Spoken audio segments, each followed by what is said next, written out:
Setelah terdiam beberapa saat, Kacu maju beberapa langkah, mendekat ke ring, dan dengan cermat mengamati setiap gerakan di dalam. Aku harus mengerti apa maksud pria ini. Di dalam arena, Vegeta mengeluarkan raungan rendah, membuka tangannya, dan di tangannya, nafas yang tak terhitung mengembun, kekuatan suci. Kekuatan absolut yang belum pernah dirasakan Qin Yi Chen sebelumnya. Kekuatan ilahi belum muncul dalam informasi yang dikumpulkan Qin Yi Chen sejauh ini. 12 dewa utama menggunakan kekuatan iman, yang pada dasarnya berbeda dari kekuatan ilahi. Sekarang Zeus adalah orang yang menggunakan kekuatan paling ilahi. Di bawah Zeus, semua orang yang telah diberi kekuatan olehnya menggunakan kekuatan iman pada dasarnya.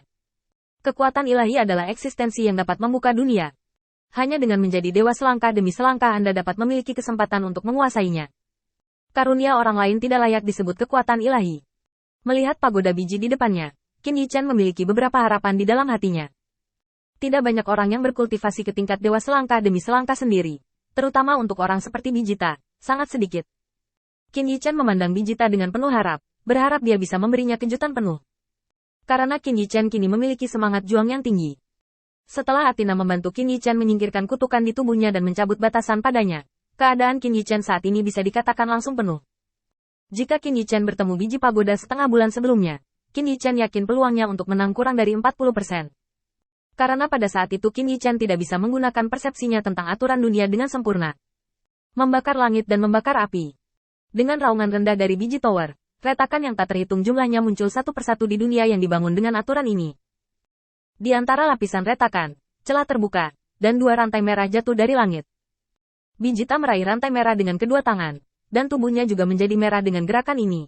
Dalam waktu singkat, pakaian Vegeta langsung berubah menjadi abu hitam dan tersebar. Melihat ke atas, langit secara bertahap diwarnai merah dari tempat rantai jatuh, dan retakan itu bahkan lebih mengerikan, seolah-olah seluruh dunia telah berakhir, hanya menunggu saat runtuh. Saat biji pagoda membuka tangannya, udara di sisi dunia ini menjadi panas dan kering. Di hutan tempat Qin Yi Chen berada, semburan asap biru naik, dan burung-burung dan binatang buas yang tidak nyata juga mengepakkan sayapnya dan terbang menuju langit. Ketika hutan terbakar, terbang menjauh dari hutan adalah cara terbaik untuk menghindari api. Tetapi pada saat ini, di dunia ini di mana ladang penuh dengan api merah, pengalaman mereka tidak berguna. Kecepatan mengepakkan sayap menjadi lebih lambat, dan akhirnya jatuh ke tanah yang telah dipanggang, hanya menyisakan sehelai rumput kering. Gelombang udara panas menyapu langit. Memanggang. Napas panas ini akhirnya menembus titik kritis. Sisi dunia ini tiba-tiba menyala. Api kuning menghanguskan bumi. Dan udara penuh dengan bau api yang membakar. Jubah Tao Qin Yi Chen bergerak di bawah ombak. Melihat pemandangan di sekitarnya, Qin Yi Chen tidak hanya tidak panik, wajahnya masih tenang. Tetapi di matanya, ada kejutan yang tertulis dengan jelas. Apakah ini kekuatan ilahi? Kekuatan satu orang dapat mengguncang aturan langit dan bumi, secara paksa mengubah cara dunia bekerja, dan hanya kekuatan ilahi yang lebih kuat yang dapat membalikkannya. Mendominasi, cukup mendominasi. Dengan suara hangat Qin Yi Chen, Vegeta menundukkan kepalanya, dan geraman aneh keluar dari tenggorokannya. Tampaknya itu bukan suara manusia, tetapi hadiah dari langit dan bumi. Suara ilahi. Di luar arena, semburan udara panas menyapu, dan Kacu segera memerintahkan. Kemarilah, segera siapkan formasi untuk melindungi tenda agar tidak terkena konfrontasi ini. Semua orang segera mundur 300 meter, lalu biarkan Lord Frodro datang. Setelah beberapa pengaturan, meskipun utusan ini enggan, percikan kecil yang keluar dari tepi ring telah membuat suasana sedikit gelisah. Dunia di arena ini hancur, berapa banyak kekuatan ini yang akan tumpah? Itu adalah bencana mutlak.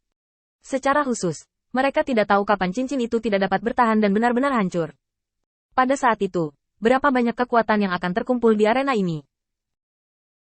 Ini berkali-kali lebih berbahaya daripada menghadapi utusan secara langsung.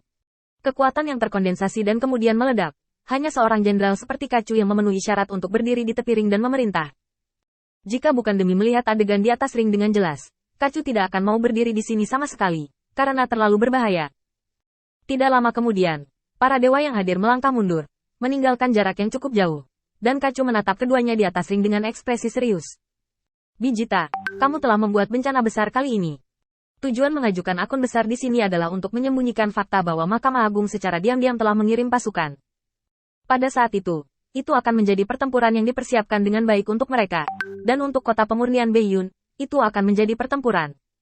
Sebuah serangan menyelinap lengkap. Sekarang, jika Vegeta secara sewenang-wenang menggunakan metode di arena, dan Mahkamah Agung terungkap, Vegeta akan menanggung semua kesalahan. Jika kotak kilang Beiyun diperingatkan dan rencana serangan gagal, maka dia bersalah atas Bijita. Satu lagi. Pada saat itu, tidak ada yang akan membiarkannya pergi. Biji Tower, jangan bakar dirimu. Setelah menghela nafas, Kacu hanya menggelengkan kepalanya tanpa daya. Sekarang Bijita telah merevisi aturan dunia di arena, dan sarana transmisi suara secara langsung tidak valid. Di dunia yang sama sekali berbeda, informasi tidak dapat disebarkan dengan cara yang sama. Setelah melihat pagoda biji, yang masih diprovokasi, mata Kacu jatuh pada Qin Yichen lagi. Pada saat dia memandang rendah Qin Yichen, mata Kacu melebar dan dia melangkah maju, menatap pemandangan di atas ring. Tampaknya Qin Yichen sekarang benar-benar ditekan oleh Bijita, tetapi di mata Qin Yichen, tidak ada rasa takut sama sekali. Perasaan itu, seperti yang dia hadapi, bukanlah peristiwa besar, tapi sepele, bahkan tidak layak disebut. Itu hanya hal kecil yang membuatnya sedikit tidak nyaman. Terutama Jubah Tao. Bahkan di depan mata api yang menghancurkan dunia dan mengatakan bahwa seluruh dunia terbakar habis. Jubah Tao biru masih bergoyang lembut dengan angin, dan tidak terpengaruh sama sekali, dan Jubah Tao masih utuh. Setelah melihat semua yang terjadi di atas ring, Kacu tiba-tiba merasa otaknya tidak cukup. Apa bahan pakaian ini? Mengapa api merah tidak bisa menyala sedikit? Di tengah keraguan di wajah Kakiu, Qin Yichen mengulurkan tangannya dan mengaitkan jari-jarinya ke Bijita di langit. Kekuatanmu hampir terakumulasi, kan? Jika kamu tidak ingin menghancurkan cincin itu,